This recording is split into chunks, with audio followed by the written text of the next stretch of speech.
নমস্কার, আমার চ্যানেলে সকলকে স্বাগত। আমরা শান্তিদার নাতির অন্নপ্রাশনে গেছিলাম সেদিন। শান্তিদা আমার হাজব্যান্ডের অফিস কলিগ, ভীষণ আন্তরিক।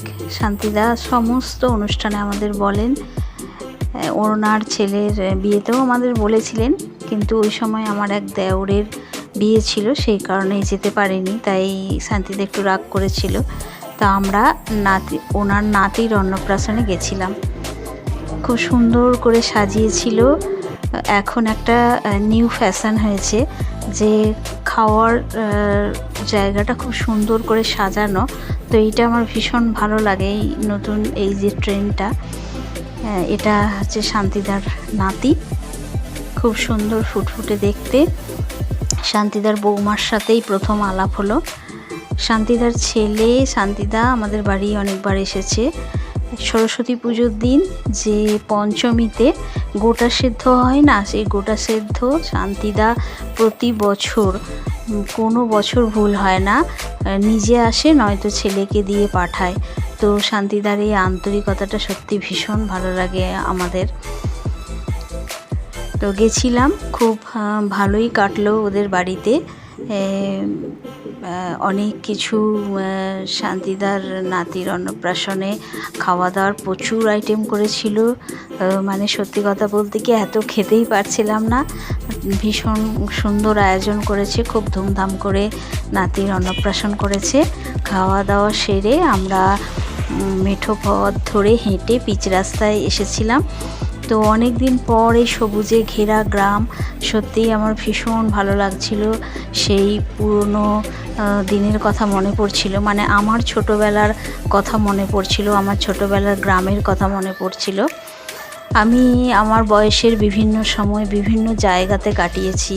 তো পুরনো জায়গাগুলোতে আর সেভাবে ফিরে যাওয়া বা সেখানে থাকা যাওয়া আর হয়নি। তো সেই পুরনো স্মৃতি সত্যি খুব মন খারাপ করে আমার।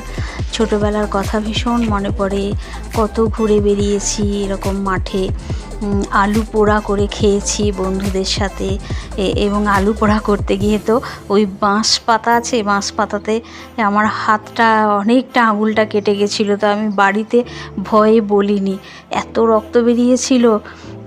তো সেই দিনগুলোর কথা সত্যি খুব মনে পড়ে। তো সেখানে আর সেভাবে যাওয়া থাকা হয়নি ছোটোবেলার সেই গ্রামে।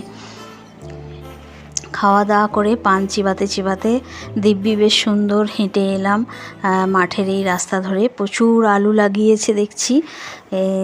প্রথমে একটু রাগ হচ্ছিল, কারণ আমরা গাড়ি ভাড়া করেছিলাম যাব বলে, কিন্তু গাড়ি আসেনি এবং অন্য গাড়িও আমার হাজব্যান্ড দেখতে গেছিলো, সেই গাড়িও পাওয়া যায়নি। তো আজকে বাসও খুব কম চলছে, কারণ কি আগামীকাল মুখ্যমন্ত্রী আমাদের আরামবাগে আসছেন। তো অবশেষে আমরা বাস স্টপে এসে পৌঁছলাম। ওখানে অনেকক্ষণ বসেছিলাম। আমার হাজব্যান্ড তো এক বয়স্ক ভদ্রলোকের সাথে রাজনীতি নিয়ে অনেক, মুখ্যমন্ত্রীকে নিয়ে অনেক কথা হলো তারপর যাই হোক বাস পেলাম। বাসে প্রচণ্ড ভিড়, কোনো রকমে বাড়ি ফিরলাম। তো বেশ কাটলো আজকে সারাদিনটা, খুব ভালো লাগলো। তা ফিরে এসে